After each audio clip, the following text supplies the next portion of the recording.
Hello and welcome to Capital Online TV News. My name is Margaret Wahito and here are the stories making headlines. A 25-year-old student jailed for up to 2 years in January after admitting to insulting President Uhuru Kenyatta on Facebook has been released on appeal. Lawyer Edward Onge, acting on behalf of the fourth-year Moi University student Alan Wadi, had argued that his client was not in the right frame of mind when he pleaded guilty to the charge of insulting the head of state.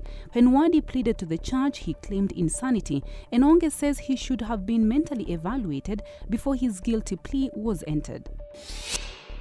Garissa Governor Nathif Jama was at the Ethics and Anti-Corruption Commission headquarters on Friday for processing before facing graft charges on Monday.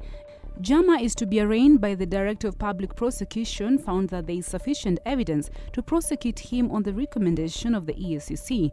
Jama is accused of unprocedurally leasing ambulances from the Emergency Plus Medical Services Limited, which is owned by the Kenya Red Cross Society. He will be charged alongside 7 other county officials for several criminal offences, including abuse of office.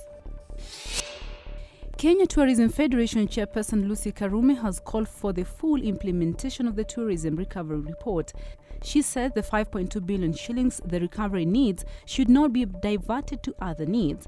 She spoke during a meeting with Swiss Ambassador to Kenya, Jacques Peterlou, who says Kenya has so much untapped potential and has urged the private sector to diversify their products instead of relying on the usual Big Five and Mombasa beaches.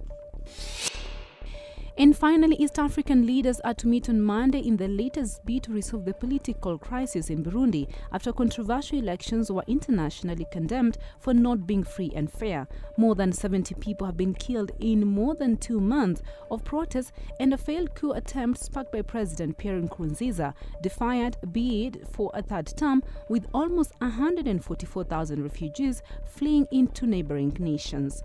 Parliamentary and local elections were held on Monday, despite an appeal by UN Secretary General Ban Ki-moon to postpone the polls after months of turmoil.